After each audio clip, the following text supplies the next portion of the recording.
परम पिता परमात्मा पूर्ण ब्रह्म सारी सृष्टि के रचनहार कबीर परमेश्वर जी की असीम रजा से आप सभी पुण्यात्माएं सत्संग सुनने के लिए उपस्थित हुए। वे सभी पुण्यात्माएं हैं जो परमात्मा के इन वचनों को किसी न किसी माध्यम से सुनते हैं, चाहे कोई वो सीडी सुनते हैं, डीवीडी सुनते हैं या किसी टीवी चैनल पर सुनते हैं या परमात्मा के इस सच्चे दरबार में सतलोकाश्रम बरवाला जिला हिसार में आकर के ये वचन सुनते हैं। वो बहुत ही पुण्यकर्मी प्राणी हैं और इस ज्ञान को सुनकर जो इसका अनुसरण करता है, इस ज्ञान को ग्रहण करके फिर इसके अनुसार वो कार्य क्रिया करता है, यानी दीक्षा लेता है, फिर आजीवन मर्यादा में रह के भक्ति करता है, तो वो विशेष पुण्यकर्मी प्राणी होते हैं। गुरुपद से वह बिरला कोई, जापै कृपा साहेब की होई। गुरु जी की पद माने पद्धति, गुरु जी के द्वारा, सतगुरु के द्वारा बताई गई पद्धति यानी पूजा की विधि के अनुसार जो साधना करते हैं वो परमेश्वर के विशेष कृपा पात्र होते हैं। जो सत्संग सुनते हैं वो भी पुण्यात्मा होती है और सत्संग सुन के जो तड़फ उठती हैं, तिलमिला जाती हैं दीक्षा प्राप्त करने के लिए और परमात्मा पाने के लिए, और वो दीक्षा ग्रहण करके आजीवन मर्यादा में रह के ये सफलता प्राप्त कर लेते हैं, उनके ऊपर परमात्मा की विशेष रजा होती है। आप जी उन विशेष कृपा पात्रों में से हैं जिनके ऊपर परमात्मा ने विशेष रजा बख्शी है। इतनी सर्दी के अंदर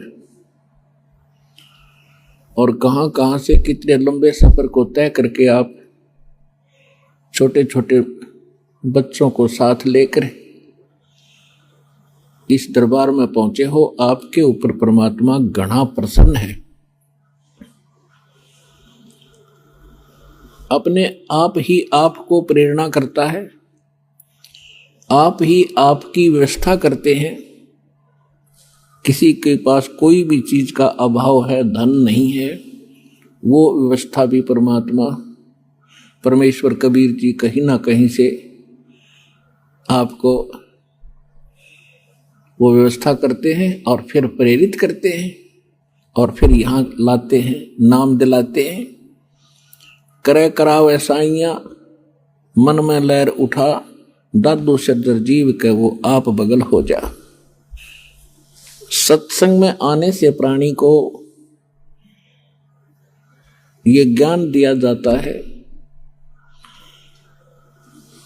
आत्मज्ञान, उसके साथ साथ परमात्म ज्ञान।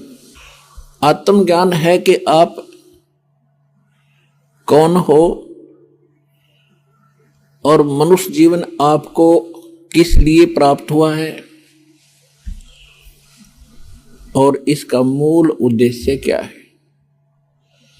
और परमात्म ज्ञान है परमात्मा कैसा है, वो क्या लीला करता है, वो क्या सुख देता है और उस परमात्मा की प्राप्ति कैसे होती है, ये सत्संग होता है। तो सत्संग में सबसे पहले आत्मज्ञान कराया जाता है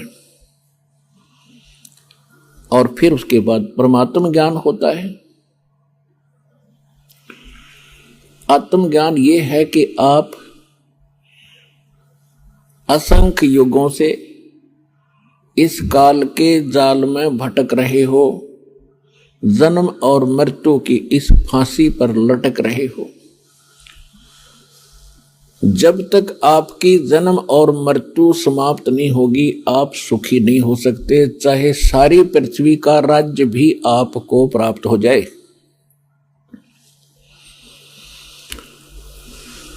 क्योंकि यहां वो सुख है ही नहीं 21 ब्रह्मांड में। जैसे नमक की बोरी में और बूरा का टेस्ट आ ही नहीं सकता। ये 21 ब्रह्मांड नमक की बोरी है, बूरा से मिलती जुलती हैं, सेम कलर है, सेम बोरी है, उनका आकार सेम है, लेकिन वो टेस्ट नहीं हो सकता जो बूरा में टेस्ट है। वो सतलोक के अंदर वो सुख है जिसकी खोज हम यहां कर रहे हैं, इस नमक के बोरे में। ये सपने में भी ना सोचना कि आप यहां सुखी हो सकते हो। इन व्यवस्थाओं को पाकर कोई निर्धन सोचता है धनवान हो जाऊं, घना सुखी हो जाऊंगा। धनवान स्वप्न में भी सुखी नहीं है। यहां पर आज किसी के पास मान लीजिए पूर्व संस्कार से कोई संपत्ति अच्छी है, अरबपति है, करोड़पति है, उसकी मृत्यु हो जाती है, फिर क्या है? वो गधापति है, फिर गधा बनकर घूम रहा होगा वहां कुर्डियों पर। तो ये आत्मज्ञान है। 3 लोक का राज जीव को जय कोई देवे, लाख बधाई क्या करे जो नहीं नाम से दे। 3 लोक का राज जीव को जय कोई दे, लाख बधाई क्या करे जो नहीं नाम से दे। कहने का भाव ये है, परमात्मा सूक्ष्म वेद में बताते हैं कि ठीक है, अपने संस्कारवश चाहे कोई गरीब है, अमीर है, ताकतवर है, बलवान है या निर्बल है, निर्धन है, परमात्मा की भक्ति सबको करनी होगी। और जिसके पास भक्ति नहीं है वो चाहे 3 लोक का भी पति बन जावे, स्वामी बन जावे, कहते हैं क्या बधाई दे रहे उसको, वो तो अंत में दुर्गति को प्राप्त होगा। और एक निर्धन कंगाल भक्ति कर रहा है और वो उस पूरी पृथ्वी और 3 लोक के स्वामी से भी ज्यादा महत्वपूर्ण है, ज्यादा वो कीमत का व्यक्ति है। परमात्मा कहते हैं राम रटत दारिद्र भलो, दारिद्र में निर्धन, नाम रटत निर्धन भलो, टूटी घर की छान, वो कंचन महल किस काम के, जहां भक्ति नहीं भगवान। परमात्मा समझाना चाहते हैं कि भक्ति करने वाला प्राणी भले ही कितना ही निर्धन हो और उसके घर की छान यानी छत भी टूटी हो झोपड़ी की, और जिसके सोने के महल हो भक्ति ठीक करता ना हो, तो उसके विषय में परमात्मा कहते हैं वो कंचन महल किस काम के, जहां भक्ति नहीं भगवान। परमात्मा कैसा है, कैसे मिलता है और वो कहाँ रहता है और कैसी लीला करता है, फिर इतनी सी बात होती है सत्संग के अंदर।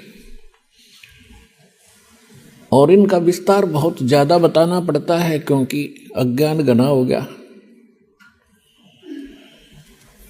वेद स्वयं बताते हैं कि परमात्मा स्वयं आते हैं सतलोक से चलकर और अपनी महिमा का ज्ञान और अपने पाने की विधि स्वयं ही बताते हैं, क्योंकि अध्यात्म मार्ग परमात्मा का होता है और परमात्मा ही बता सकता है।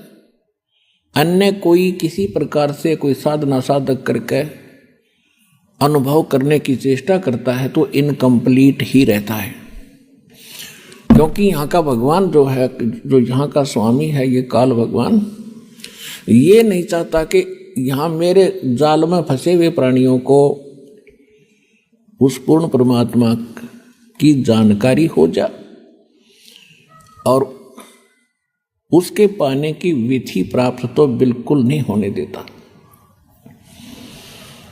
जिसके परिणाम स्वरूप आप देख रहे हो विश्व में कहीं पर भी सत साधना नहीं है, सत भक्ति नहीं है। इस सतलोक आश्रम बरवाला जिला हिसार ने छोड़ के पूरे विश्व में। अब प्रथम बार कोई व्यक्ति ये बात सुनता है तो वो उसके ये बात अच्छी सी नहीं लगती, उसके गले उतरे नहीं। और जिस समय ये प्रमाण देखोगे सदग्रंथों के अंदर गूढ़ रहस्यों को स्वयं आंखों से देखकर जानोगे, फिर आप सहर्ष स्वीकार करोगे कि सचमुच इस विश्व में सत भक्ति किसी के पास नहीं है और सत साधना शास्त्र अनुकूल भक्ति के बिना जीव मुक्त नहीं हो सकता। अब जैसे किसी ने जंडी काटनी हो, एक पेड़ होता जंडी, और उसके काटने का तरीका क्या होता है, एक कुहाड़ा होता है, कुहाड़ी पन्नी लोहे से बनी हुई, और फिर आरी होती है लोहे के दांतों वाली। उसके स्थान पर यदि कोई काठ का हथौड़ा लेकर और उससे काटने का प्रयत्न करे तो कभी नहीं काट सकता। तो यथार्थ जो साधन है उस जंडी के काटने के, वही प्रयोग करोगे तो वह जंडी बहुत आसानी से कटेगी। ठीक इसी प्रकार ये जन्म मरण का रोग रूपी जंडी हमारे जामगी, इसको काटने के लिए वो शास्त्र अनुकूल साधना का प्रयोग करना पड़ेगा, और जो इस दास के अतिरिक्त विश्व में किसी के पास नहीं है वर्तमान में।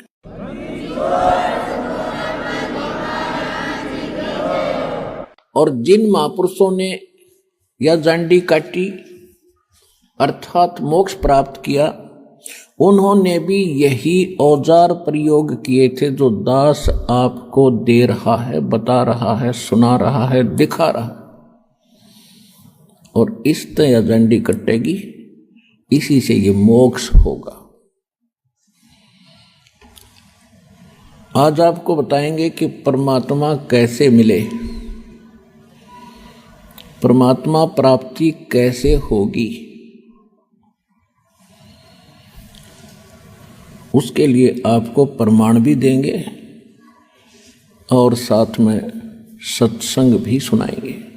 किस पुण्यात्मा को मोक्ष प्राप्त हुआ, उन्होंने कौन सी साधना की, और उनका हमारे सदग्रंथों में भी कहीं प्रमाण है कि नहीं।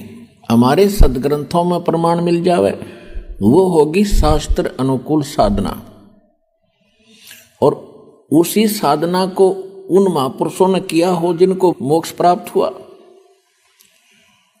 तो शंका का कति नाश हो जाता है। फिर बिल्कुल निसंशय होकर के ये जीव भक्ति कर सकता है। सबसे पहले हमने अपने सदग्रंथों में से चुनना होगा, जानना होगा कि वो सदग्रंथ कौन से हैं जिनको हम ऑथेंटिक मान सकते हैं, जिनको हम आधार मानकर भक्ति कर सकते हैं। वो प्रमाणित सदग्रंथ कौन कौन से हैं उनकी जानकारी पहले देते हैं। एक नंबर पे जो ज्ञान है, जो सदग्रंथ है, वो सूक्ष्म वेद है। सूक्ष्म वेद जिसको तत्व ज्ञान भी कहते हैं। श्रीमद् भगवत गीता अध्याय नंबर 4 के श्लोक नंबर 32 में कहा कि अर्जुन, जो अभी मैंने इसी चौथे अध्याय के 25 से लेकर 30 मंत्र तक जो जानकारी आपको बताई है कि कोई तो देवताओं की पूजा करता है, कोई केवल स्वाध्याय करता है, और कोई हठ योग करता है, घोर तप तपता है, कोई घोर अहिंसावादी व्रत रखता है, जैसे मुंह पर पट्टी बांध कर नंगे पैरों घूमता है, और कोई केवल योग अभ्यास ही करता है और सभी के सभी अपनी इस साधना को पापनाशक जानते हैं। पापनाशक यानी मोक्षदायक। पाप नष्ट होंगे तभी हम मुक्ति पा सकते हैं। कर्मों के बंधन से हम यहाँ जकड़े पड़े हैं। यदि उन साधकों को ये पता चल जावे कि ये शास्त्र अनुकूल साधना नहीं है तो वो त्याग देंगे। उनको पता नहीं है तभी तो अपनी अपनी साधनाओं को सब श्रेष्ठ मान कर रहे हैं। चाहे कोई मंगलवार का व्रत रख रहा है, चाहे कोई शुक्रवार का, चाहे कोई किसी देव को पूज रहा है या भैरव भूत बतालों को पूज रहे, सभी के सभी अपनी साधनाओं को वो सत्य मान रहे हैं। तो यहाँ गीता अध्याय नंबर 4 के श्लोक 32 में गीता ज्ञानदाता कहता है कि इन धार्मिक यज्ञों की, यज्ञ माने धार्मिक अनुष्ठानों की जानकारी विस्तार के साथ सच्चिदानंद घन ब्रह्म की वाणी में लिखी गई है। सच्चिदानंद घन ब्रह्म की वाणी में विस्तार के साथ कही गई है और वो परमात्मा द्वारा अपने मुख कमल से बोली जाती है। वो तत्व ज्ञान कहलाता है, उसको सूक्ष्म वेद कहते हैं। चौथे अध्याय के 34वें श्लोक में गीता ज्ञानदाता कहता है कि उस तत्व ज्ञान को मैं नहीं जानता, उसके लिए किसी तत्वदर्शी संत की खोज करो और उनको दंडवत प्रणाम करने से, कपट छोड़ के उनकी विनम्रता से प्रसन्न करने से और सेवा करने से वो तत्वदर्शी संत उस तत्व ज्ञान का उपदेश करेंगे। तो गीता ज्ञानदाता ने स्पष्ट कर दिया कि जो गीता में मैं ज्ञान आपको अध्यात्म ज्ञान बता रहा हूं ये कंप्लीट नहीं है, ये संपूर्ण नहीं है, इसमें वो तत्व ज्ञान नहीं है, वो सूक्ष्म वेद नहीं है। लेकिन ये भी नहीं कह सकते कि ये श्रीमद् भगवत गीता का ज्ञान गलत है। श्रीमद् भगवत गीता का ज्ञान कौन सा ज्ञान है? चारों वेदों का निष्कर्ष है, चारों वेदों का निष्कर्ष है। ये शॉर्ट में, संक्षिप्त में बहुत कुछ गहरा ज्ञान है। और इसके साथ साथ इस काल भगवान ने इसमें थोड़ी सी अटकल अपना मत प्रवेश करके गड़बड़ी की है, लेकिन वो वेदों से उसकी जांच करके हम इसके मत को रिजेक्ट कर देंगे। उदाहरण के तौर पे गीता ज्ञानदाता गीता अध्याय नंबर 3 के श्लोक नंबर 6, 7, 8 और 9 में ये कहता है कि अर्जुन, यदि तू कर्म सन्यासी हो गया, काम छोड़ के और एक स्थान पर बैठ के हठ योग करेगा तो तेरा निर्वाह कैसे होगा?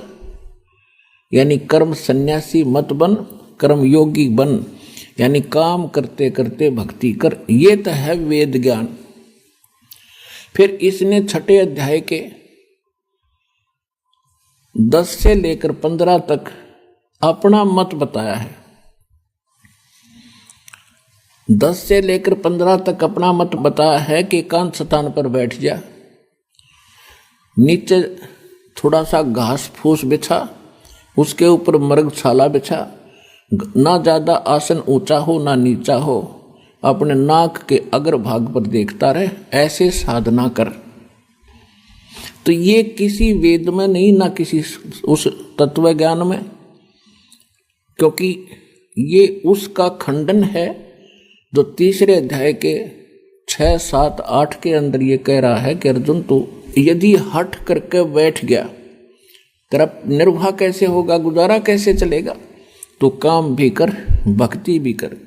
8वें अध्याय के 5 और 7 श्लोक में ये स्पष्ट करता है कि अर्जुन तू युद्ध भी कर, मेरी भक्ति भी कर। यही यजुर्वेद अध्याय नंबर 40 के मंत्र नंबर 15 में है कि अर्जुन, उसमें कहा है कि ओम कर्तु समर किलबे समर और कर्तुम समर।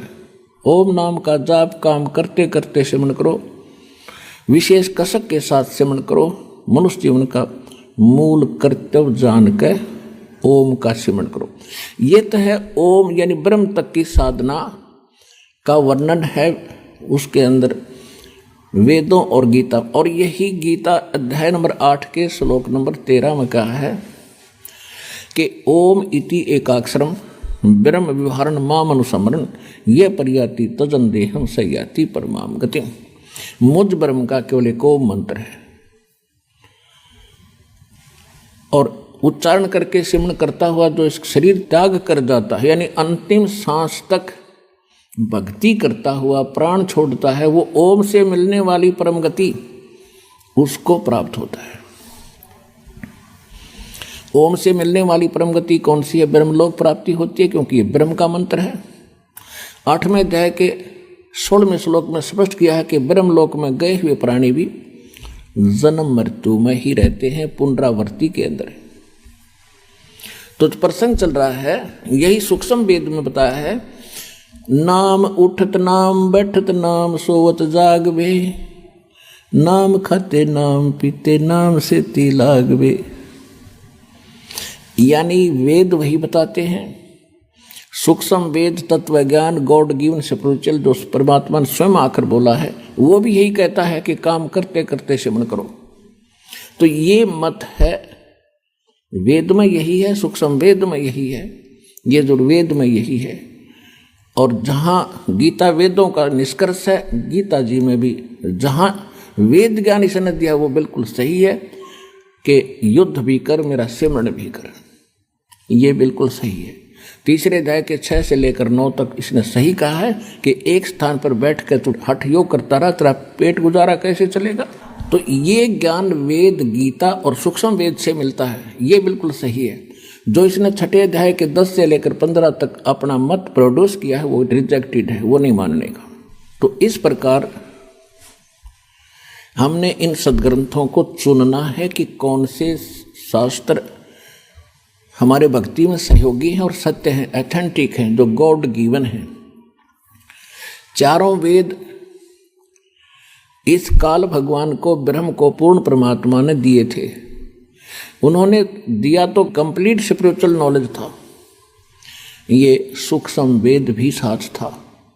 लेकिन इस बेईमान ने ऐसी गलती करी, जब इस परमात्मा ने वहाँ से अपने से इसके शरीर के अंदर वो पूरा कंप्लीट स्पिरिचुअल नॉलेज इसकी आत्मा में फैक्स कर दिया पूर्ण परमात्मा ने सतलोक से, और उसका निर्धारित समय बना दिया कि इसके बाद ये बाहर आवेगा। जैसे बच्चा गर्भ में होता है, उसके बाद उसका निर्धारित समय है कि 10वें महीने वो माँ के गर्भ से बाहर आएगा ही आएगा। तो वो इसके बस का भी नहीं था। तब तक यह सृष्टि चालू हो ली थी, ब्रह्मा विष्णु महेश के जन्म हो चुके थे, दोनों तीनों के। उस समय इसके श्वासों के द्वारा, ज्योत निरंजन के श्वासों के द्वारा वो कंप्लीट स्पिरिचुअल नॉलेज बाहर आया। इसने फटाफट उठाकर देखा और पढ़ा। इसने क्या देखा कि इसमें तो उस परमात्मा का बहुत गूढ़ रहस्य है, तो उस पोर्शन का इसने जल्दी जल्दी में नाश कर दिया, खत्म कर दिया। और परमात्मा के डर से इसने कुछ ऐसा अंश रख लिया जिसमें इसके सत्र की भक्ति थी और महिमा पूर्ण परमात्मा की थी। तो वो चारों वेद हैं। ब्रह्मा विष्णु शिव जी ने फिर जब ये सागर मंथन किया प्रथम बार, तो काल ने उनको समुद्र में छुपा दिया। चारों वेद ऐसे जैसे दूध को जमा करके रड़कते हैं, बिलोते हैं, तो मक्खन अपने आप ऊपर आ जाता है, फिर वो लस्सी में मिलता नहीं, 100 प्रयत्न कर ले। इसी प्रकार वो चारों वेद यानी अपने आप, ये एक ही वेद था, फिर 4 भागों में बाद में बांटा गया। वो कंप्लीट ग्रंथ न्यू का न्यू ऊपर आ गया एक सुंदर कमल के फूल पे। और ब्रह्मा जी इसको उठा कर लाए, और इस काल ने दुर्गा को संदेशा भेज दिया कि ब्रह्मा पढ़े इसको। ब्रह्मा ने जैसा ज्ञान समझा वेदों का, उस आधार से इसने आगे अपने अनुयायी पंडितों को, ब्राह्मणों को, अपने बच्चों को, अपने वंशजों को वेदों वाला ज्ञान बताना चाहा, जैसा इसने वेदों को समझा। और जैसा ब्रह्मा जी ने वेदों को जाना वही आज हमारे ब्राह्मण गुरुओं के पास है। अब हम उस विषय पर आते हैं कि ये चारों वेद गॉड गिवन है, कंप्लीट गॉड गिवन, पूर्ण परमात्मा द्वारा दिए गए। इसने जो निकाल दिया वो अलग बात है, जो शेष वेद हैं वो परमात्मा के दिए हुए। तो ये चारों वेद, ऋग्वेद, यजुर्वेद, सामवेद और अथर्ववेद। अथर्ववेद तो इसने बहुत बाद में दिया है अपने पुत्र को, पहले ये 3 वेद दिए थे, उसमें से भी कुछ पोर्शन अलग से रख लिया था। तो कहने का भाव ये है कि ये चारों वेद गॉड गिवन है, और श्रीमद् भगवत गीता के अंदर इसने वेद ज्ञान दिया है, बोला है श्री कृष्ण जी में प्रवेश करके। तो जो वेदों से मेल खाता है श्रीमद् भगवत गीता का ज्ञान, वो सही है, और वही सूक्ष्म वेद से भी यदि मेल खाता है तो सही है। और जो इनसे मेल नहीं खाता है, गीता में जो इसका अपना ज्ञान है वो इसके घर का है, वो हमने नहीं मानना है। दूसरा उदाहरण ये है कि गीता अध्याय नंबर 2 के श्लोक नंबर 37 और 38 में, अब 37 में तो कहता है कि अर्जुन तेरे दोनों हाथों में लड्डू हैं, यदि तू युद्ध में मारा गया तो स्वर्ग प्राप्ति होगी, और यदि विजयी हुआ तो पृथ्वी का राज भोगेगा। और फिर क्या कहता है कि युद्ध कर अर्जुन, किसी लाभ हानि को छोड़ भूल के, और निष्काम भाव से युद्ध कर। कोई बात हुई? पहले तो ये कह रहा है कि तेरे दोनों हाथों में लड्डू, मर गया तो स्वर्ग में जाओगा, जीत गया तो राज भोगेगा। अब लालच तो आप बता रहे हैं, और फिर नुकर सब लालच छोड़ कर युद्ध कर। ये इसका डुप्लीकेट ज्ञान है, इस काल का दिया हुआ युद्ध कराने के लिए बकवाद है यार। देखिएगा, अब देखिएगा श्रीमद् भगवत गीता, ये है श्रीमद् भगवत गीता, गीता प्रेस गोरखपुर से प्रकाशित है।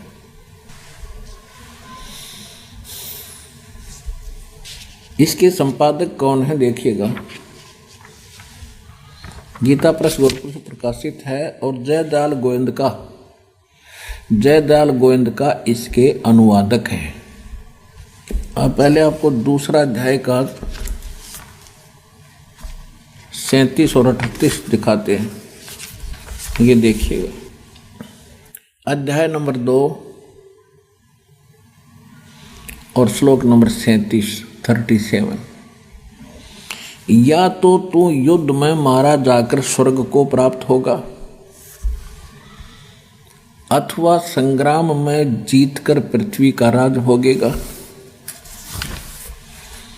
इस कारण से अर्जुन युद्ध के लिए निश्चय करके उत्तिष्ठ, खड़ा हो जा। और फिर क्या कहे देखिए, काल भगवान का जाल। कहते हैं जय पराजय, लाभ हानि और सुख दुख को समान समझकर उसके बाद युद्ध के लिए तैयार हो जा। इस प्रकार युद्ध करने से तू पाप को नहीं प्राप्त होगा। बताओ ये कोई ज्ञान है? लाभ हानि और जय पराजय को भूल ले, लाभ हानि छोड़ के बेमतलब कौन लट्ठा होगा। इसका अर्थ तो ये हो गया कि किसी के सिर में मारा लठ, अन्यों कहते मैं तो बगैर लाभ हानि के और निष्काम भाव से लड़ रहा हूं तेरे साथ में, आजा।